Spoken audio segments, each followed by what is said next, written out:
السلام عليكم، مرحبا بكم. ان شاء الله يا ربي تكونوا كامل بخير وانتم في هذا الفيديو. اليوم ان شاء الله على بركه الله عجبتكم فيديو جديد، فيديو حيعجبكم بزاف. ما تراطيوش كما كنتوا تشوفوا، حبيت نعطيكم تجربتي صراحه في هذا الفيديو، تجربتي مع المشط الحراري، هكذا باش اي وحده حبت تشري هذا المشط الحراري تغمض عينيها او ما تخافش وتشريه. بون كيما كنتوا تشوفوا هذا هو مشط الحراري، انا شريته. هذه لا مارك انزو، راهي دايره ضجه كبيره، مارك يعني ما تخافوش منها.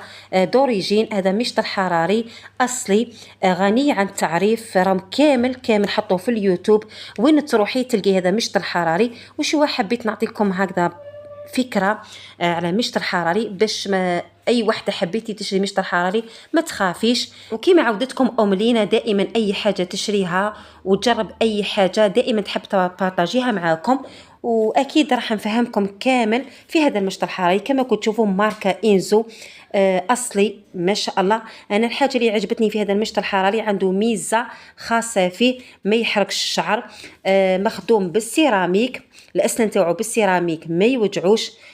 شوفوا دوك نوريكم كيفاش تشعلوه، وعنده لا فيتيس، عنده تزيدي وتنقصي. وكما كنت تشوفوا الطريقه تاع المشط الحراري كيفاش تخدموا به، لازم يكون الشعر تاعك يكون نظيف ويكون مغسول وما يكونش مشمخ، لازم يكون ناشف. باش تقدري تستعملي بهذا المشط الحراري، راح يرجع لك شعرك حرير صراحه. راح يهني كامل من ليسور، كما على بالكم ليسور راح يحرق الشعر، هذا ما يحرقش كامل الشعر، هذا اللي يعجبني فيه، ما يحرق لا الشعر لا والو. في نفس الوقت انا جبريفير نستعمل مشط الحراري احسن من المشطه العاديه. على بالكم اللي مشط الحراري راح يعاونك بزاف، ميم اللي تكون عندها شعرها فريزي دائما تتهلاي في روح، مم حتى وليداتك تقدري ثاني تعطي لهم يستعملوا بهذا المشط الحراري، راح يهنيوك من هذيك المشطه العاديه. تعطي لهم وحدهم برك يستعملوا بهذا المشط، كما قلت لكم هايل، راح يرجع لهم شعرهم حرير وما تخافوش ما يحرقش الشعر، ماهوش سيشوار ولا ليسور، يعني حاجه فيه ميزه رائعه جدا. هنا كما كنت تشوفوا قلت لكم فيه اسنان تاع السيراميك ما يوجعوش كامل. وهنا كما كنت تشوفوا كاينه هنا وين تشعلي، هنا كما كنت تشوفوا تشعلي عادي، هنا كما راكم تشوفوا عنده لي بوطون، عنده 3 لي بوطون. هنا البوطون الاولى كما شفتوا انا شعلته، وهنا لا فيتيس هنا كما تشوفوا تزيدي وتنقصي، تحبي تنقصي تحبي تزيدي. عنده ميزه رائعه جدا، ماركه انزو ما تخافيش منها. كما كنت تشوفوا ميم حتى اي وحده عروس هكذا، عروس مثل حابه تجهز روحها، على بالكم باللي اذا شريتي مثل المشط الحراري شريتيه وحده راح يسقام لك غالي، راح تشريه بسعر منتوج واحد. اذا حبيتي تشري مشط الحراري كما انا شيتو كنت تشوفوا هنا، انا شيتو مع باك، استقاموا لي بسعر منتوج واحد. شيت 5 شيت باك 6 منتوجات بسعر منتوج واحد، يعني ما استقامليش كامل غالي.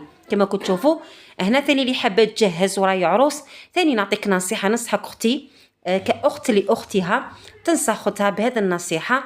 تصدقوني ولا غنحب ننصحكم من قلبي، ونحب نعطيكم حاجه اللي تفيدكم وتستفادوا منها في نفس الوقت.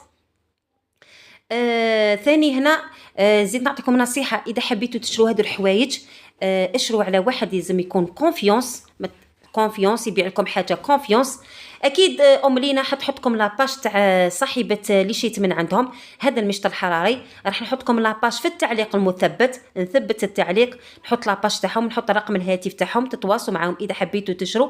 كما كنتوا تشوفوا المشط الحراري كاين فيه بزاف لي كولور، كاين في الاحمر، كاين في النوار، كاين في البلون، كاين في الاورانج. كما كنتوا تشوفوا فيه لي كولور ما شاء الله، شوفوا هاين. وصراحة والله يعني مشط الحراري يعني ما تندموش عليه، إذا شريتي ما تندميش عليه، راح يعاونك بزاف. ميم هكذا على غيلة إذا جاوك الضياف على غيلة، ولا مثل في المناسبات في الأعياد، برك تشعلي برك تحطي في لابريس تشعلي باك وتشعلي القفله تاعك وطمشتي شعرك دقيقه، ميم با ما يحكملكش بزاف كامل وقت، دقيقه تخلصي بالمشط الحراري. كيما على بالكم السيشوار اذا استشورتي شعرك راح يحكم لك الوقت اكيد. اذا استعملتي ثاني باللي بلاك ثاني يحكم الوقت، هذا ما يحكمش كامل الوقت، حيعاونك ويرجع لك شعرك ما شاء الله يرجعوا حرير. المهم ان شاء الله هذا الفيديو استفدتوا منه ولو بالقليل، اكيد راح نحطكم لاباج تاعهم في التعليق المثبت.